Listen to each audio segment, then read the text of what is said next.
Pergunte pro canguru. Skate Galera, boa tarde, meu nome é Guto Jimenez. Pode dar passando. Vou falar a respeito desse projeto chamado Jimenezini. Esse rapaz aqui sou eu, uma época que tinha bem mais cabelo, né? Essa foto aqui da esquerda de vocês, ela foi tirada em 1985 e eu fiz uma montagem no meu quarto, onde eu morava na época, e foi uma matéria do Jornal do Brasil, da revista Domingo do Jornal do Brasil, falando sobre imprensa alternativa, no caso, fanzines. Eu fazia um fanzine, né? Eu fui o primeiro cara a fazer um fanzine de skate punk no Brasil. Eu comecei fazendo um zine de skate, depois um zine de punk, depois a coisa fui misturando, que para mim era impossível separar. E bem, aquela foto ali é um pouco representativa do que o skate significava pra gente na época. Eu não sei se vocês estão reconhecendo aquele lugar ali. Aquele ali é o Congresso Nacional. Eu fui um dos dois skatistas que quase fomos presos, eu e o Robert Rebelix, entendeu? Os caras deram um mole, a gente subiu lá com o skate, cara, a gente estava lá, para nossa surpresa, aquele bowl, né, a gente não sabia, né, que não tinha imagem aérea, a gente achava que aquele bowl, né, era oco, então o nosso plano foi chegar lá para andar no bowl, e para nossa surpresa, nós, porra, com muito custo conseguimos chegar lá em cima, porque eu não sou o cara grande, o Rebelix também não era um cara grande. Então, para nossa surpresa, o bowl estava cheio, tipo, bom, agora que a gente está aqui, cara, eu com minha câmerazinha, 3, 4 fotos e uma ação que durou 5 minutos, nos rendeu quase 1 hora de, sabe, muita perturbação, lei de segurança nacional, segurança apontando na cara, levando para a salinha. Então, assim, isso aí é para dizer o seguinte, eu sempre gostei de fazer as coisas da minha cabeça, da minha maneira. Pode fazer. Bom, formato ou tendência, o que é o Jimenezini? Antes de eu começar a falar sobre o projeto em si, preciso falar um pouquinho, né, para dar um pouquinho de base a vocês, de algumas coisas que eu fiz. Conforme eu falei, eu fui primeiro fazer um zine misturando punk rock e skate, que foi o punk carioca. Na sequência, eu tive o fazendo Jam Session, que é daquela foto montadinha no quarto, é daquela época, mais ou menos 84, 85, tal. Começaram a pintar as revistas aqui no Brasil, o Overall em 85, no final, aí em 86, e eu era o editor de skate de uma revista chamada Visual Esportivo, que era uma revista multiesportiva de surf, skate, windsurf e... bom, eram 6 spots, tinham 4 a 6 páginas de skate por bimestre, e entre 1979, que foi o fim da revista Brasil Skate, e o início da Overall, final de 85, então, durante 6 anos, essa era a informação de skate que nós tínhamos aqui em termos de revista de skate. Era meia dúzia de páginas na Visual Esportiva a cada 2 meses, que era uma revista assim, de surf e tal, e eles faziam porque eles gostavam. Não tinha um anunciante, sabe? O primeiro anúncio da URG de pé de página, 1/8 de página, foi na Visual Esportivo, entendeu? Então, assim, não havia uma indústria, não havia um cenário. Havia skatistas, muito poucos eventos, entendeu? Talvez 3 por ano, o mais importante sendo sempre o de Guará. E, assim, a informação tinha que sair de algum lugar, entendeu? E eu tomei essa missão, o Girão, lá no Sul, uma galera também aqui em São Paulo, a gente movimentava o cenário com fanzines. O que era isso? Você comprava uma revista estrangeira, que ninguém tinha acesso, assim, era muito difícil encontrar, e quando você encontrava era cara pra cacete. Então eu comprava, gostava de uma outra foto, recortava, fazia, sabe, catava uma foto mesmo da Visual Esportiva, alguma foto que, sabe, de alguém que alguém tirasse, montava o fanzine, falava um pouco sobre música e tal, e pronto. Informação indo por aí, né? O Jimenezini, eu já comecei a fazer uma coisa assim, a ter uma abordagem mais pessoal. Como assim? As matérias de skate das revistas dos anos 80, se você fazia uma matéria de campeonato, você descrevia as manobras que o cara executava na pista. Vamos lembrar que não tinha vídeo, né? Os vídeos começaram a aparecer de 84, 85 em diante. Então, assim, até aparecer os primeiros vídeos, você tinha que descrever. E era muito engraçado, que por questão de espaço, era coisa meio cruel, mas o primeiro colocado a gente falava a linha inteira. Se o cara executasse 10 manobras, 10 manobras. O segundo você já diminuía e tal. O coitado do oitavo e 10º lugar, cada aparecia 3 manobrinhas ali por uma questão de espaço, mas era o estilo que tinha, você tinha que descrever. Então a pessoa olhava para a revista e via uma foto estática, descrevia a linha e ficava, puta, tá, né, sabe? Tentando imaginar o tipo de linha. Né? Um pouco mais adiante, eu junto com um grande amigo meu que não está mais entre a gente, chamado Jorge Luiz de Souza, Tatu, nós fizemos uma revista chamada Skate e Bordas. O Tatu, ele foi o vocalista e mentor da primeira banda de skate punk do Brasil, chamada Coquetel Molotov. O movimento punk no Rio nasceu na pista de Campo Grande em 81. Eu estava lá, o Tatu foi o grande catalisador da coisa, ele virou o vocalista. E num determinado momento ele era jornalista profissional, né? Eu só era jornalista na época de orelhada, ele não tinha registro profissional nem nada. E vamos fazer uma revista de skate, sabe? Falando do skate do Rio, falando do skate da nossa época. Fizemos, né? A skateboarders. Só que depois eu percebi que tinham, assim, alguns nichos de skate que ele não estava muito interessado em explorar, porque não era o que ele curtia, como skate de ladeira, freestyle e tal. Então eu fiz um zine chamado Na Base. No meio disso daí, no final dos anos 80, começaram a aparecer os programas de rádio. Né? Tinha uma emissora no Rio chamada Fluminense FM, que era chamada de A Maldita. Cara, essa rádio mudou a cultura do estado do Rio de Janeiro, que era uma cultura basicamente, né, de sambinha, bossa nova, não sei o quê.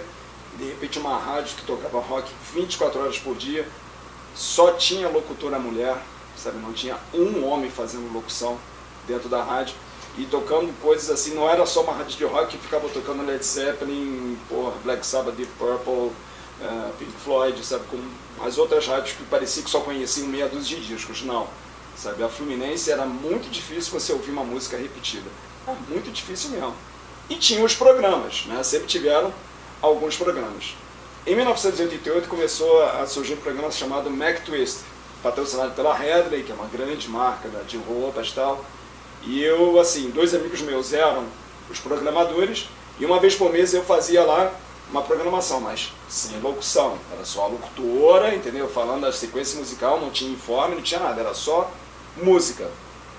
Um pouquinho mais adiante, um desses meus amigos que fazia o programa Mac Twist, chamado Tom Leão, ele resolveu fazer um programa chamado Hell Radio, né? Ele com o baixista da Plebe Rude. Ele é um jornalista musical, jornalista cultural, super conceituado até hoje, faz programa de TV, enfim. E nós somos amigos desde muitos anos, vamos fazer um programa de rádio junto. E alguém da rádio chegou e falou, sabe, olha, eu não sei a pessoa que teve essa ideia de 1992, quando você não via o skate na rua, de chegar e falar, cara, eu acho que a gente tem um espaço para fazer um programa de skate aqui. Você toparia fazer um programa de skate segunda-feira, de 10 às 11 da noite? Tipo aquele horário meio morto, né, cara? Mas eu falei, quer saber? Vou fazer.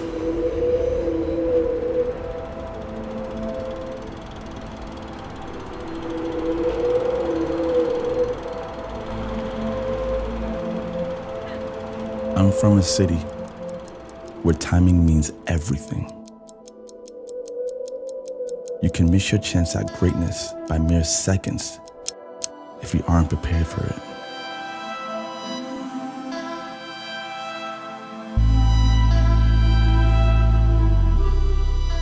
E aí surgiu o Night Session, que foi meu primeiro programa dentro da Fluminense, e foi de 92 até o fim da rádio, né, que a rádio acabou em 94, na primeira fase. E com muito orgulho eu digo que 3 meses depois que o programa estreou, e só tinham chamadas na sábado, domingo e segunda, era o esquema da rádio, ele só fazia chamada de programa de 3 dias em diante. 3 meses depois o programa já era o top 3, entendeu? Quando a rádio acabou, o programa continuou sendo o top 3, que tinha um programa de rock pesado que passava de madrugada, guitarras para o povo, tinha um programa de surf, que era os mais populares, e o programa de segunda-feira, de 10 às 11, horário que ninguém queria fazer porra nenhuma, foi 3º lugar lá dessa audiência. Mais adiante, a Rádio Fluminense voltou em 2002 e eu voltei com um programa também chamado Na Base.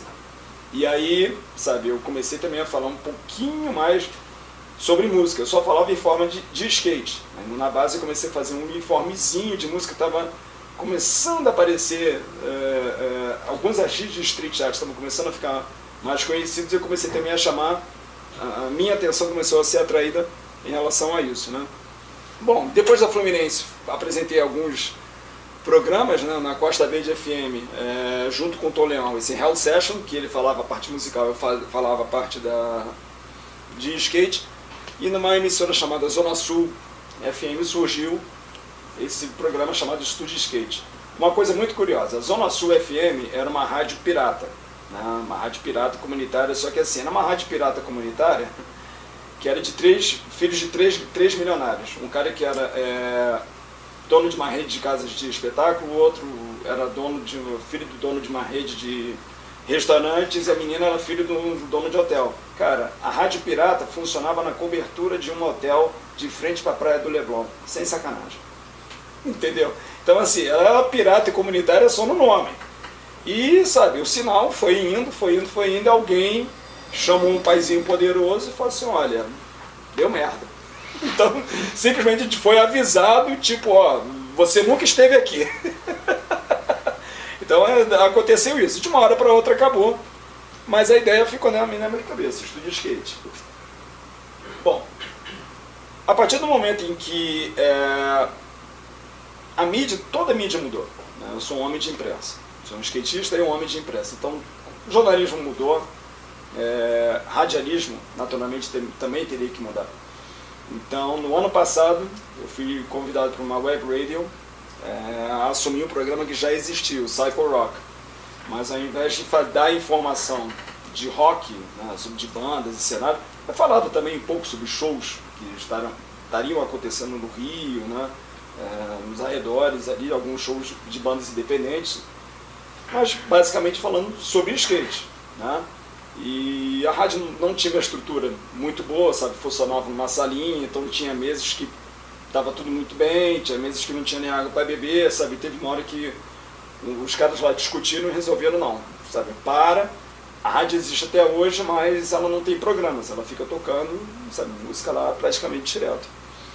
E bem, esse ano eu estreiei, na verdade na semana passada, um programa chamado de novo Estúdio Skate, na emissora chamada Stereo Zero. Essa é uma emissora na web radio ligada ao grupo JB. Rádio JB FM é uma das rádios mais antigas, conceituadas do Rio, mas toca aquela musiquinha de consultório, entendeu? Aquela musiquinha de elevador, daquelas musiquinhas MPB, bossa nova, aqueles, né? Musiquinha calma, pra gente calma. Tem uma outra rádio do grupo, que é a Rio FM, que é tipo aquelas, né, toca axé, pagode sertanejo, né? E, enfim, é rádio popular. E, vamos dizer que é a joia da coroa, que é a Rádio Cidade, que está voltando a ter uma plataforma, né? Então, por enquanto está na Stereo Zero. A Stereo Zero é o braço da Rádio Cidade de rock independente. E, assim, paralelo a tudo isso,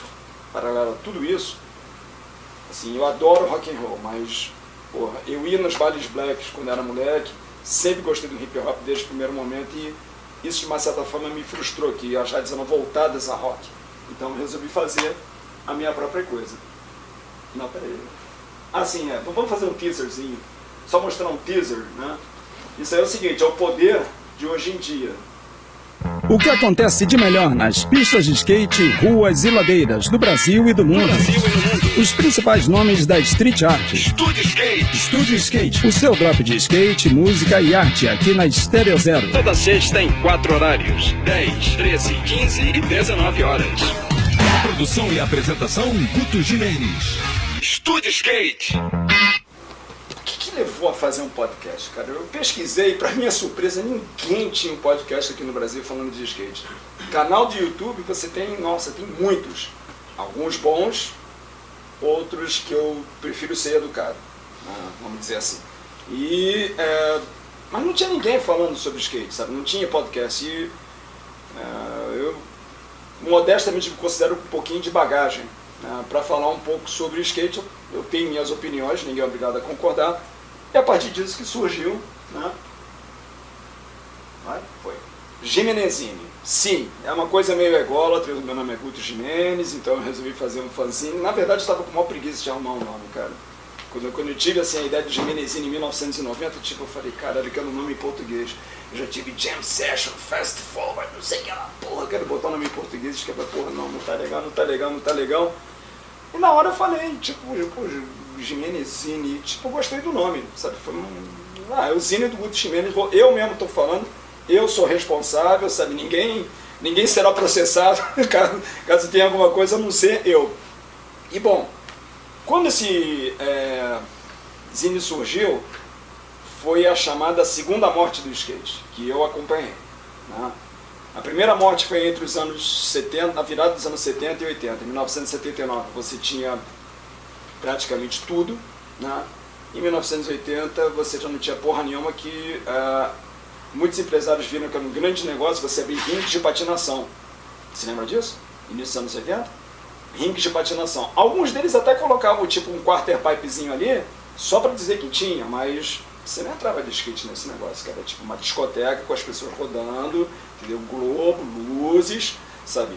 Assim, pra caçar, assim, desculpe, tá? Mas pra você, pra um cara solteiro, de repente arrumar uma namoradinha, era perfeito. Agora, em termos de andar de skate, sem chance, né, cara? Era completamente o inverso do que eu imaginava que seria algo relativo a skate. Então, tinha isso, nós tivemos o Plano Collor, quem viveu tem péssimas lembranças, quem não viveu pesquisa no Google, ou então conversa com as pessoas mais velhas, que o idiota simplesmente recolheu o dinheiro da nossa poupança e todo mundo se viu, descobriu o termo, na merda. Então, assim, isso afetou a indústria de skate de uma forma que nunca havia afetado antes. Eu sou testemunha disso daí. Em 1990, nós tivemos a segunda edição da Copa Itaú de Skate, que já era um campeonato que estava fechado. Né? Assim, realizado na beira da praia, com transmissão da Rede Globo, o primeiro grande evento. Nós tivemos o Circuito Brasileiro de Skate da OBS. E me lembro muito bem que a revista que eu estava era a revista Skating, que era uma revista da editora Azul, fazia parte da editora Abril. Então você abria a revista, você via uns anúncios assim que não tinha muito a ver, Neston e tal. Mas por quê? Porque as editoras, elas vendem a publicidade em bloco. Então você vai anunciar na revista de esporte, ó, tem essa aqui de futebol, essa de automobilismo, tem essa aqui de skate. Vai anunciar negócio de game, juventude. Então tem Capricho, tem a Games e tem a revista de skate. Então tinham anunciantes que você falava, porra, o que Nescau tem a ver com skate? Não, ele comprou o anúncio em bloco. Então assim, você tinha 1 a 2 anúncios desses por edição. Cara, em 1990, cada vez menos anúncios de marcas de skate, cada vez mais anúncios, sabe? Anúncios de página dupla para encher espaço dos Nestons, entendeu? Dos anúncios assim, Neutrox, né? Produto para cabelo, Neston, enfim. Coisas que não tinham nada a ver com o skate. Aquilo ali meio que foi um sinal que a gente não soube ler. O mercado de skate estava falindo. Entendeu? Eu fiz uma viagem para o Peru, Chile e Argentina. Coisa muito boa da Editora Azul, que assim, você tinha um projeto sendo aprovado, sabe, dinheiro na sua conta, você vai lá, sabe, prestação de contas, eles não negavam absolutamente nada.